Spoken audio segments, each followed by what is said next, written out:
It was no doubt planned many months ago, but the timing of Narendra Modi and APO's short tea with Angela Merkel in Berlin on Tuesday will be interpreted as deeply symbolic in Germany and beyond.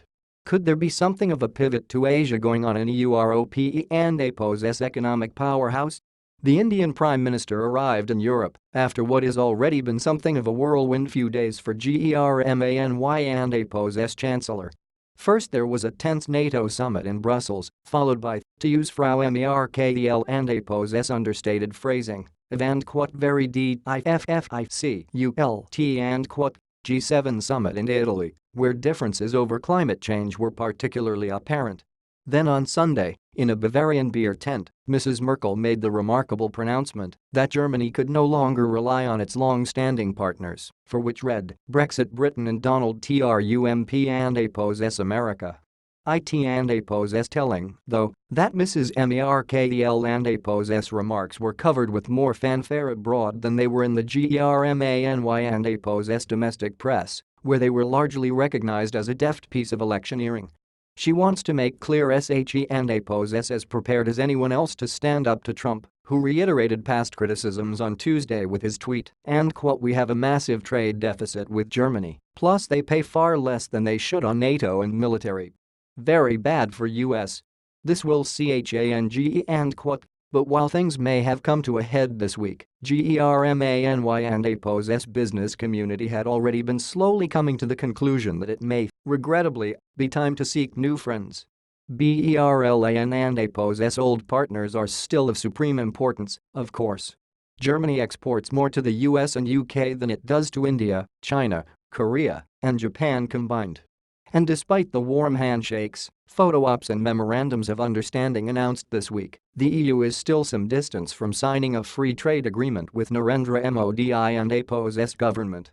But a quick glance at the diary of Germany and APO's economics minister, Brigitte Zypries, or the schedules of some of the COUNTRY and APO's largest business lobbies tell a different tale, one in which Asian economies are mentioned frequently and enthusiastically, while the US and UK are often referred to in muted, disappointed terms.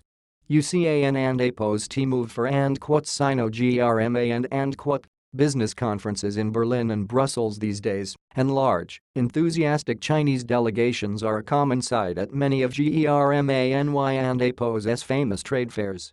The Chinese Premier and APO's visit later this week comes after years of concerted effort to build ties between Germany, the EU and Xi Jinping and APO's administration. Yet Germany and APO's eager embrace of rapidly developing economies has another, less discussed, motive. The country needs new, young, collaborators to help it move forward. The unwelcome truth is that Germany and APO's rather traditional businesses are lagging behind in areas such as digital innovation and are slow to adapt to the fluid working practices of a globalized world. And when it comes to public investment, Germany is playing catch-up. Its economy is booming, but much of its infrastructure is crumbling. Its schools are underfunded, and IT and APO's failing to train enough high-skilled workers. There are hundreds of thousands of professional vacancies at German companies. Its digital systems are ailing, and in some cases non-existent, particularly in the Mittelstand, medium-sized, often family-owned enterprises.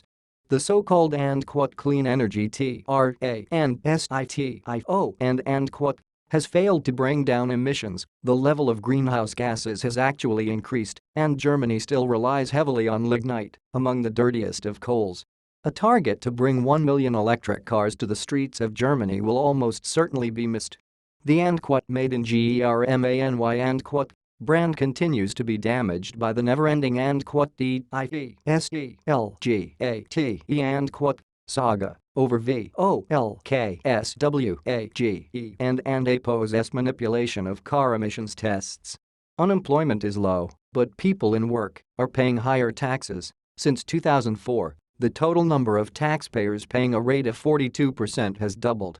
These problems are compounded by the COUNTRY and APO's deep-seated antipathy to debt, at least under the current coalition, which has prioritized balancing the budget over increasing public investment to help with the future-proofing of the German economy.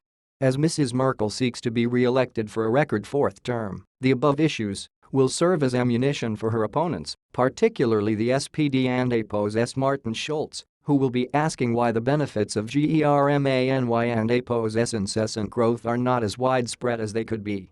And if the Chancellor is forced to lead from the front in the battle against protectionism, who GERMANY and APO's friends are, new or old, may turn out to be more significant than expected. You can follow Joe Miller on Twitter @JoeMillerJ.